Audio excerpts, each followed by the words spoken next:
Making more money doesn't fix your financial insecurity. You can double, triple, or even 10x your income right now, and you will still feel like it's never enough. Because here's the truth. Financial security is not about how much you make, it's about how much you actually allow yourself to receive. I used to believe that if I just made more money, work with more clients, get more sales, the stress would go away. But no matter how much I made, I still had this nagging fear. What if this all disappears? What if I can't keep this up? It didn't matter how much was in my bank account, the anxiety was still the same. And that's when I realized, wait, this is not just a money problem. It's actually a receiving problem. That's why in this video, I'm gonna share with you 2 critical steps you can do today to break out of this cycle so you can feel financially secure for the rest of your life regardless how much money you make. Number 1, you need to regulate your nervous system to feel safe holding money. Ever notice how the moment you get a big payout, an unexpected bill magically appears? Or you suddenly feel the urge to invest in another program, upgrade your car, buy another expensive designer bag, or treat yourself just so your bank account goes right back to what feels normal. That's not a coincidence. That's actually your nervous system subconsciously trying to get rid of what's not comfortable holding. When our body perceives more money as more responsibility, more risk, more pressure, it naturally looks for ways to return to what feels familiar. This is why people who win the lottery often lose it all within few years. Their nervous system is wired for a certain financial baseline, and anything beyond that feels unsafe.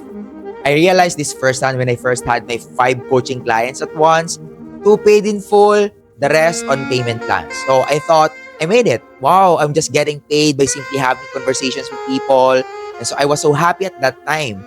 But then, I couldn't relax. I started checking my bank account obsessively. I felt this irrational fear like I was going to mess it up somehow.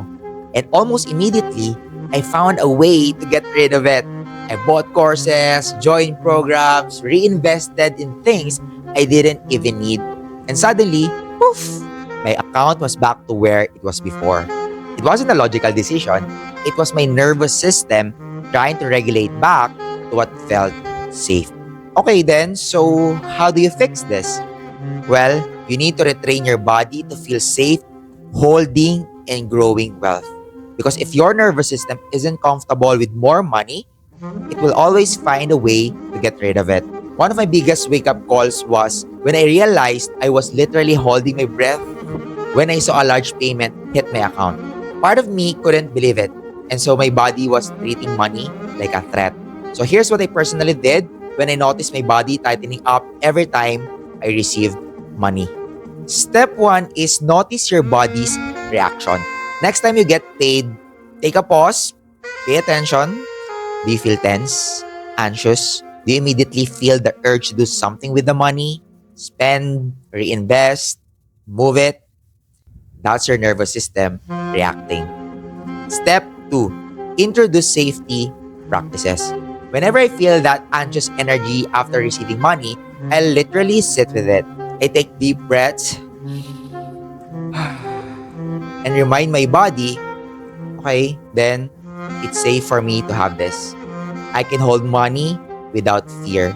I don't have to do anything right now. Try this for just 2 minutes whenever you get paid. Over time, you'll notice that keeping money starts to feel normal.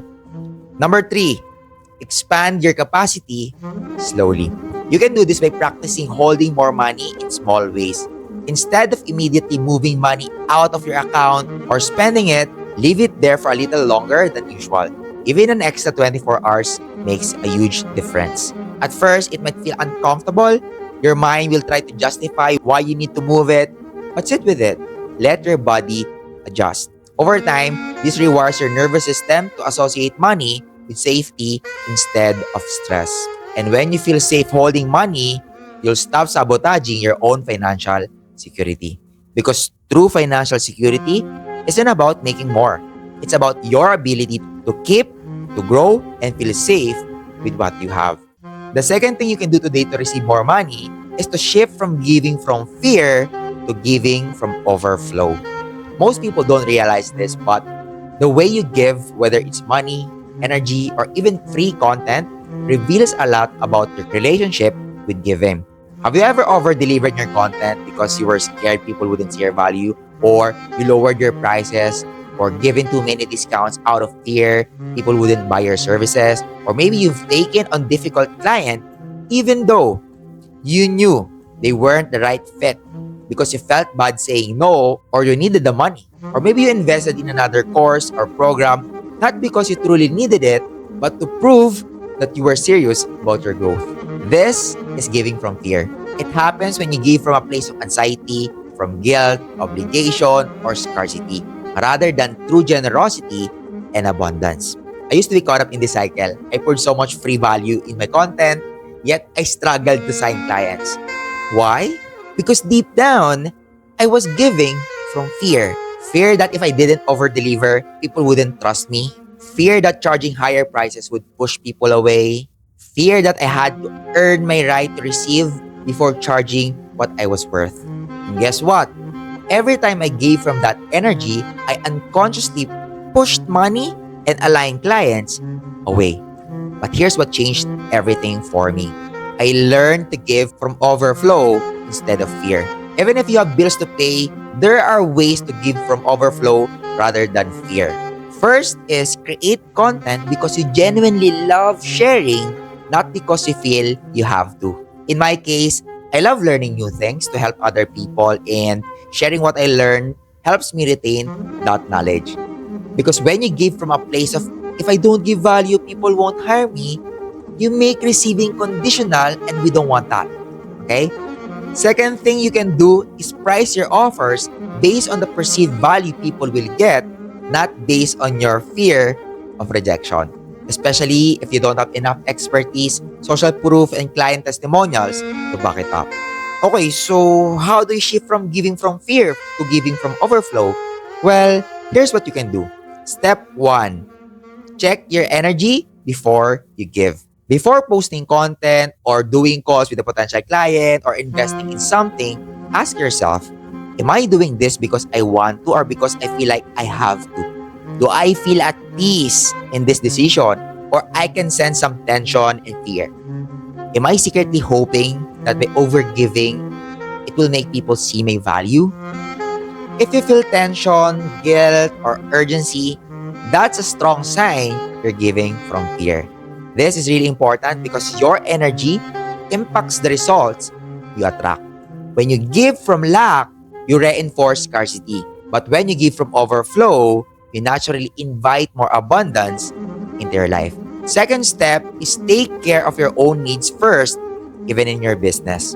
Giving from overflow starts by making sure your needs are met first. Think of it like oxygen masks on an airplane. You have to secure yourself first before you help others. This means setting energetic boundaries so you're not giving away all your best insights for free and feeling drained. Next is allowing yourself to receive first before constantly pouring out more value.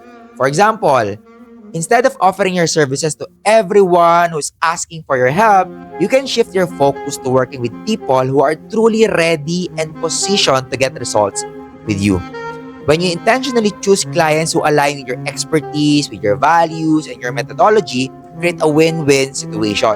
Your clients achieve better outcomes, you build a reputation for delivering real transformative results, and not only that, when your clients succeed, you can leverage their wins as testimonials, case studies, and building trust and credibility. And this in turn attracts more of the right clients into you.